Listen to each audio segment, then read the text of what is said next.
Hello and welcome to Season 3, Episode 6 of Non-League to Legend. I'm Kev, and I've broken it all again.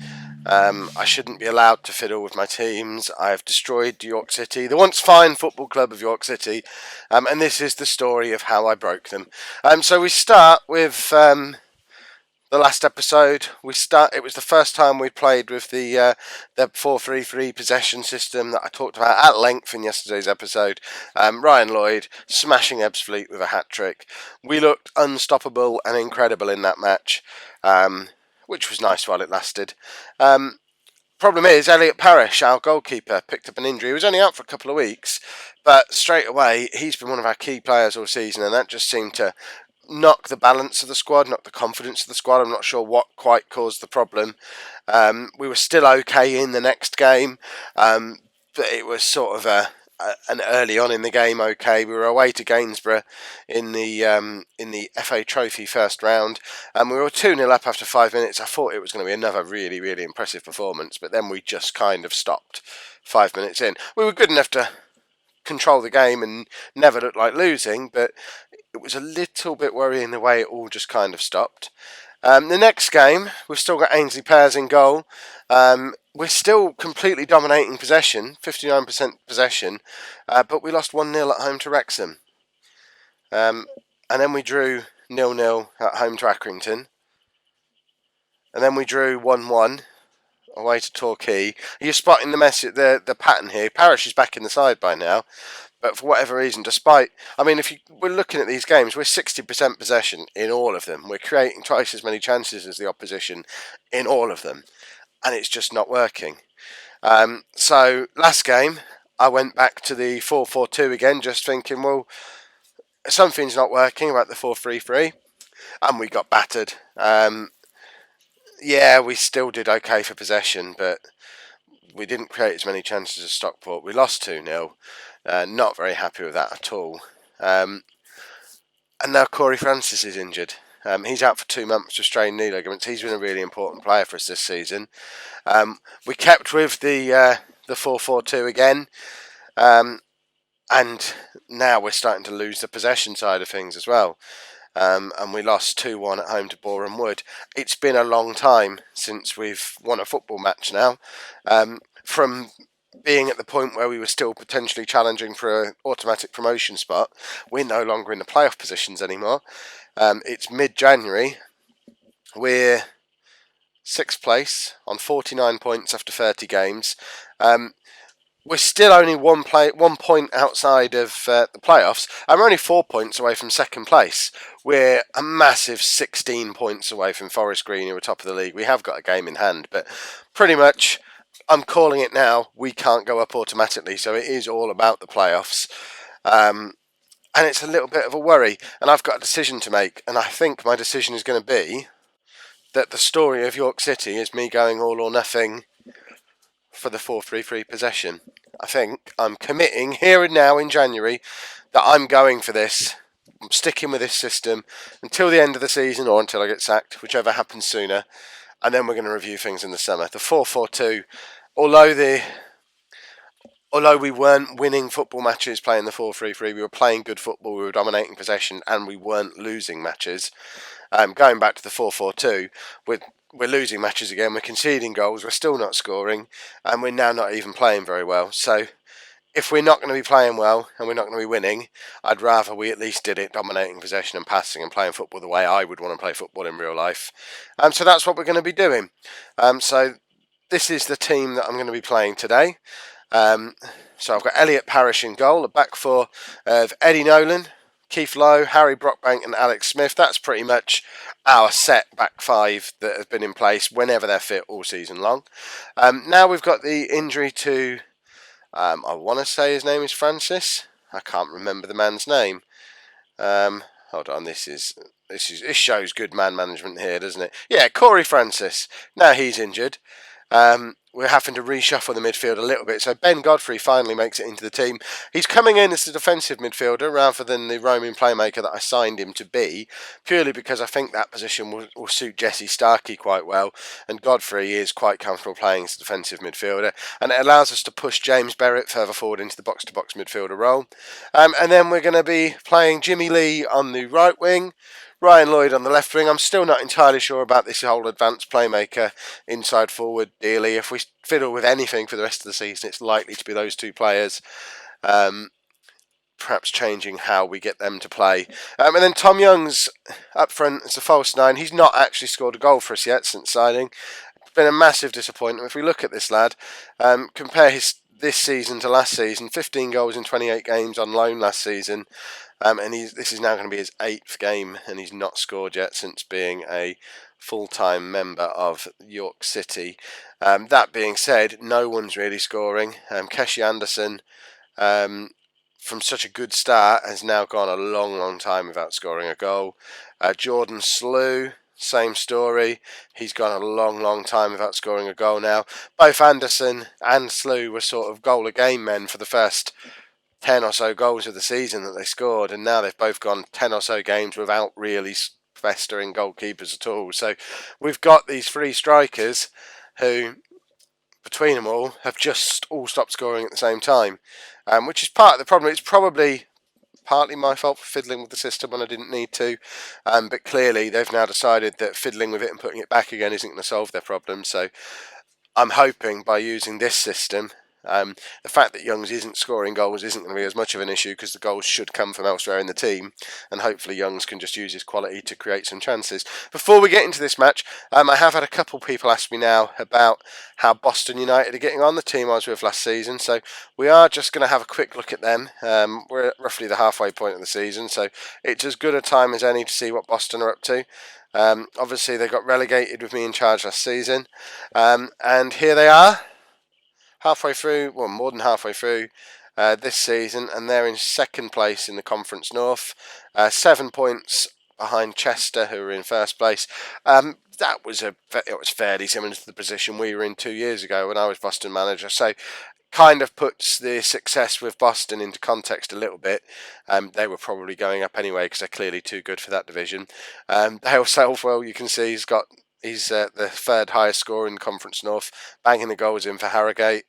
Is there anyone we recognise in the Boston squad? Let's have a look. Justin McKay is still there as captain. Carl Piagiani is vice-captain.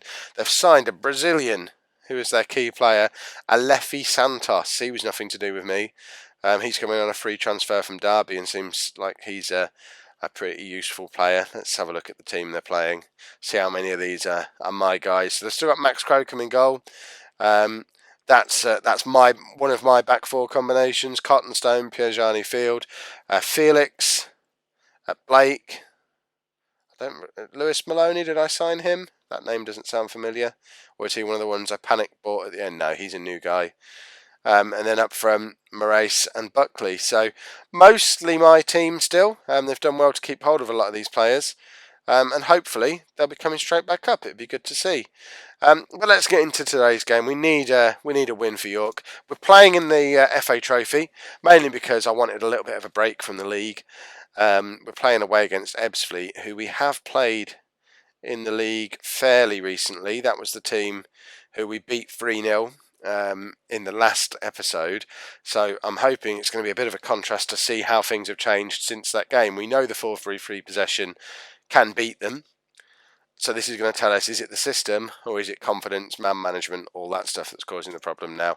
If we don't win convincingly today, then I'm going to stop worrying about the system and realise that it's just me not being a decent man manager that's caused the problem and the collapse in our form. If we win today, then I'll just assume we've been unlucky for the last month and we should have persisted with this possession system a little bit longer and waited for our luck to turn around. But, yeah, I'm not overly confident.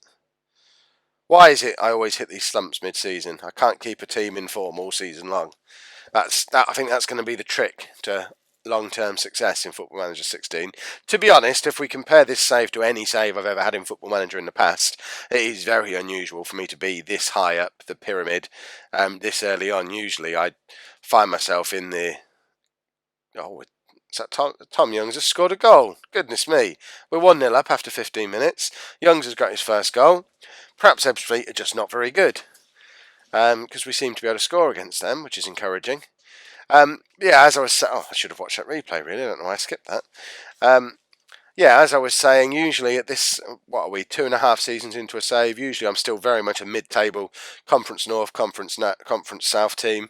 It's not unusual in these long-term lower league management saves of mine for me to be stuck at that level for 5-6 seasons at the start of a game before it all starts to click, and then I start to move up the leagues. So the fact that I've already had a promotion, yeah, we've had a relegation as well, but the fact we had a promotion in that first season and the fact I've been able to move on to a decent job at a higher level already shows that, yes, we've had some success early on and it's moving fairly quickly, but also I'm potentially already getting a little bit ahead of myself before I still haven't, quite obviously, still haven't figured out a tactic that I want to use long term. Still haven't got my head around some of the quirks and foibles of the new game. And it's really being represented by our completely erratic form. So hopefully as the series pans out and we get another few seasons in, you'll see something a little bit more consistent from me, and we'll start having a proper charge at the leagues and seeing where we end up. I've got lots of leagues around the world turned on as well, so this isn't just going to be an England-based journeyman save. Once the money starts rolling, and we've had some success in England, I'm very much looking to go at least on a bit of a European tour, if not a world tour, see where we end up, try and get as much success as possible whilst living by my own little rules of complete realism. And, you know, being completely realistic, when I'm in my 50s, I'd quite like going to live in Brazil for a couple of years and having a go at managing there, so we'll see how things pan out. I'm getting very ahead of myself. We're 1-0 up against Ebbsfleet in the FA Trophy. After a horrific run of form, and I'm talking about 20 seasons' time, when I've had some success in England, I'll go and manage in Brazil. And that's why we've just conceded a goal, and it's 1-1. And I can get my negative face back on again. We're probably going to get relegated. I'm probably going to get sacked. And then Boston will be in the division above me next year because they'll come back up through the playoffs, and I'll end up at Harrogate probably, and having Dale Southwell refuse to sign a contract extension. I'd know at that point Football Manager had decided to just kick me in the teeth and really rub it in. Hopefully it won't come to that either. I'll probably just run away to Scotland or something if I get sacked from this job. I won't be able to face being below Boston in the leagues. It's one thing I never like when I'm playing Football Manager, having teams I've left going on to be more successful than when I was there. It's never a good sign. Oh, and we're going to concede another goal here. Parish does quite well to push that onto the post. I'm not really commentating on this match because there's not very much happening. We're controlling possession, but stuff like that keeps happening. And we're now 2-1 down. They've had as many shots as we've had, but far more on target than ours. And we just look like a poor side. And it's partly because of the fact we've had some injuries to key players. Matt Breeze has been out for a little while now. He is probably our most important player. Slew and Anderson have both massively fallen out of form.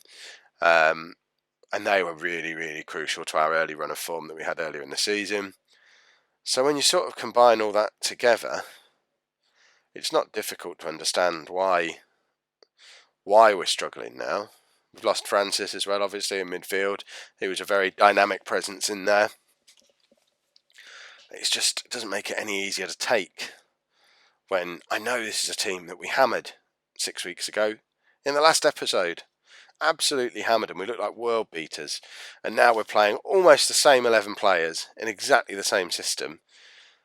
And we've drawn level. It's 2-2, but we're really battling for this. That's Dion Connery's first goal for the club. He's been a bit of a disappointment for me. He came in on a free transfer from Chelsea, I think it was, and I fully expected him to establish himself really early on as a first choice defender, and he's not really made his way into the team yet. Perhaps that'll be a little signal for him to push on and try and establish a first team spot. Right, I'm going to bring Keshi Anderson on here. And I'm just going to bring him on, straight swap for Tom Youngs. He's going to play as our false 9.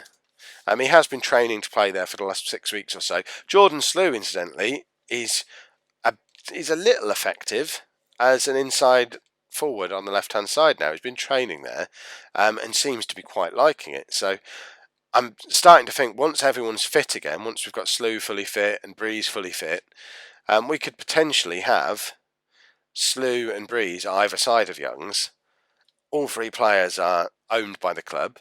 We're not relying on loanees anymore, and that could be quite a potent front 3.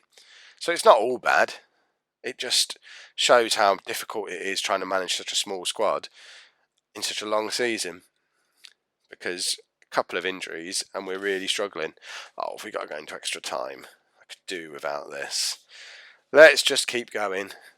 I mean, we've played well again. We've had over 600 passes compared to their less than 400. We've had 17 shots compared to their 12. Both teams have had 2 clear-cut chances and scored 2 goals. We've dominated possession. This should be our game. But I think we're just struggling a little bit for confidence. We just need something to go our way and for us to get a little bit of a run of form back together again. And this could be the game that makes that happen. But at the same time, getting knocked out of the cup could just hammer the team's confidence even further than it already is. Dolan's got the ball in a promising position here. Then finds Smith, back to Starkey. We're desperately trying to work it through and find any way to get the ball through to goal, but it's just not working for us. We're being closed down far too quickly. And there you go. We've been hit on the counter-attack. And it's not, I can't even blame it on them lumping the ball forward and catching us in the kind of football that we can't handle. We've been caught with our left back massively out of position and not picking up deep runners and marking properly in defence. So it's just poor defending. And we're playing with a 4 and a midfielder sat in front of them, and we're not able to pick up a deep runner. It's a worry, really is a worry. Makes me start doubting this system again, but I've got to stop fiddling, because I make the problems worse by fiddling with the system. I know I do. Intellectually, I realise I'm causing so many of the problems that these teams are managing, but I just can't help myself. I just want to find that system. Should have done this before I started the save. Figured out my system. But then you'd all be moaning that it was unrealistic and I just found a super tactic, and it'd be boring to watch then. It's more fun this way, isn't it? Let me know in the comments which way is more fun. Do you like enjoying my misery, or would you rather I'd figured out the tactic first and just charged up the divisions the way you see on some saves? We've lost. We're out of the FA Trophy. The only thing we've got going for us this season now is the possibility that we could push on to the playoffs, but we're away to Bromley in 3 days' time. Lose that, we are in trouble. I'm in trouble, to be honest, if we lose that. This could be the last episode before I announce myself getting sacked, if it carries on going the way it is, but I guess we'll see how things are going. I'll worry about that another day. If you've enjoyed today's episode, make sure you pop a like on there for me and subscribe to the channel as well to make sure you don't miss out on the future episodes. Thanks very much for watching.